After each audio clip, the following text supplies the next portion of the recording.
ಇನ್ನು 20 ವರ್ಷಗಳಿಂದ ಕಾಡ್ತಾ ಇದ್ದಂತ ನಕ್ಸಲ್ ಲೀಡರ್ ವಿಕ್ರಮ್ ಗೌಡ ಎನ್ಕೌಂಟರ್ ಸಂಬಂಧಪಟ್ಟ ಹಾಗೆ ಜೊತೆಗೆ ಅಲ್ಲಿ ನಿನ್ನೆ ಏನೇನಾಯಿತು ಅನ್ನೋದನ್ನು ನಾವು ಗಮನಿಸಿದ್ವಿ. ನಕ್ಸಲ್ ನಾಯಕ ವಿಕ್ರಮ್ ಗೌಡ ಎನ್ಕೌಂಟರ್ ಪ್ರಕರಣ, ಮಣಿಪಾಲ ಆಸ್ಪತ್ರೆಯ ಶವಾಗಾರದಲ್ಲಿರುವಂತಹ ಮೃತದೇಹ.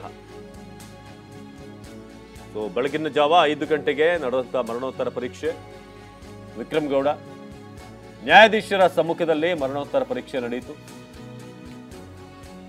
ಕಾರ್ಕಳ ತಾಲೂಕಿನ ನ್ಯಾಯಾಧೀಶರ ಸಮ್ಮುಖದಲ್ಲಿ ಈ ಒಂದು ಮರಣೋತ್ತರ ಪ್ರಕ್ರಿಯೆ ಏನು ಪರೀಕ್ಷೆ ಏನಿದೆ ಅದು ನಡೆಯಿತು. ನಕ್ಸಲ್ ನಾಯಕ ವಿಕ್ರಮ್ ಗೌಡ ಸಂಬಂಧಪಟ್ಟ ಹಾಗೆ ಈ ಒಟ್ಟೊಂದು 5-6 ಜನ ಅಲ್ಲಿದ್ರು ಅನ್ನೋ ವಿಚಾರಕ್ಕೆ ಸಂಬಂಧಪಟ್ಟಾಗಿತ್ತು. ಇನ್ನೂ ಕೂಡ ಕೋಮಿಂಗ್ ಅಲ್ಲಿ ನಡೀತಾ ಇದೆ. ಸೊ ನಮ್ಮ ಪ್ರಜ್ವಲ್ ಉಡುಪಿಯ ಪ್ರತಿನಿಧಿ ಮಾಹಿತಿಯನ್ನು ನೀಡ್ತಾರೆ. ಪ್ರಜ್ವಲ್, ಈಗ ಮೃತದೇಹವನ್ನು ರವಾನೆ ಮಾಡಲಾಗಿದೆ. ಸದ್ಯಕ್ಕೆ ಈ ಪೋಸ್ಟ್ ಮಾರ್ಟಮ್ ಸಂಬಂಧಪಟ್ಟ ಹಾಗೆ ಜೊತೆಗೆ ಅವರ ಕುಟುಂಬದವರಿಗೆ ಈ ಮೃತದೇಹವನ್ನು ಹಸ್ತಾಂತರ ಮಾಡುವಂತಹ ಪ್ರಕ್ರಿಯೆ, ಇದರ ಬಗ್ಗೆ ಏನು ಅಪ್ಡೇಟ್ ಇದೆ ಅಂತ?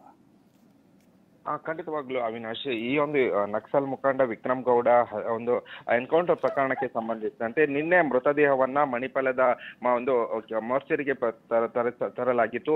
ಸುಮಾರು 10 ಗಂಟೆ ತನಕ ಕೂಡ ಮ್ಯಾಜಿಸ್ಟ್ರೇಟ್ ಅಂದ್ರೆ ನ್ಯಾಯಾಧೀಶರು ಸ್ಥಳಕ್ಕೆ ಬರದಿರುವುದರಿಂದ ಇಂದು ಮುಂಜಾನೆ 5:30 ವೇಳೆಯಲ್ಲಿ ಮರಣೋತ್ತರ ಪರೀಕ್ಷೆಯನ್ನು ನಡೆಸಿರುವಂತದ್ದು.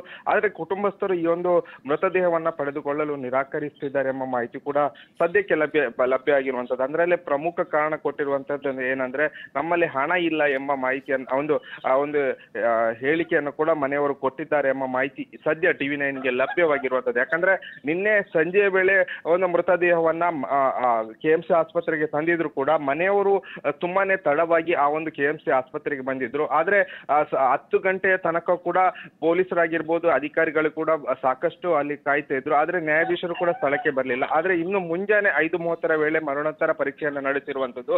ಆದ್ರೆ 8 ಗಂಟೆಯ ಒಳಗೆ ಮನೆಯವರಿಗೆ ಒಂದು ಮೃತದೇಹವನ್ನ ಒಂದು ಹಸ್ತಾಂತರ ಮಾಡುವ ಕೆಲಸಕ್ಕೆ ಅಧಿಕಾರಿಗಳು ಮುಂದಾಗಿದ್ರು. ಆದ್ರೆ ಮನೆಯವರು ಇಲ್ಲಿಯ ತನಕ ಕೂಡ ಈ ಒಂದು KMC ಆಸ್ಪತ್ರೆಗೆ ಬಂದಿರಲಿಲ್ಲ. ಆದ್ರೆ ಆ ಹಿನ್ನೆಲೆಯಲ್ಲಿ 10 ಗಂಟೆ ವೇಳೆಯಲ್ಲಿ ಮೃತದೇಹವನ್ನ ಮನೆಯವರಿಗೆ ಹಸ್ತಾಂತರ ಮಾಡುವ ಪ್ರಕ್ರಿಯೆಯನ್ನ ಅಧಿಕಾರಿಗಳು ನಡೆಸುವ ಸಾಧ್ಯತೆ ಕೂಡ ಇರುವಂತದ್ದು. ಮೃತದೇಹದ ಅಂತ್ಯ ಸಂಸ್ಕಾರ ಕೂಡ ಉಡುಪಿಯ ಬೀಡ್ಗಂಕಟೆ ರುದ್ರಭೂಮಿಯಲ್ಲಿ ನಡೆಸುವ ಎಲ್ಲಾ ಪ್ರಕ್ರಿಯೆ ಎಲ್ಲ ಪ್ಲಾನ್ ಗಳನ್ನ ಕೂಡ ಅಧಿಕಾರಿಗಳು ಮಾಡಿರುವಂತದ್ದು. ಮತ್ತೊಂದು ಕಡೆಯಲ್ಲಿ ಹೆಬ್ರಿಯಲ್ಲಿ ಕೂಡ ಹಿರಿಯ ಅಧಿಕಾರಿಗಳು ಇರುವುದರಿಂದ ಒಂದು ಅಂತ್ಯ ಸಂಸ್ಕಾರವನ್ನ ಉಡುಪಿಯಲ್ಲಿ ನಡೆಸುವ ಎಲ್ಲ ಸಾಧ್ಯತೆಗಳು ಕೂಡ ಇರುವಂತದ್ದು. ಅವಿನಾಶ್, ಧನ್ಯವಾದ ಪ್ರಜ್ವಲ್.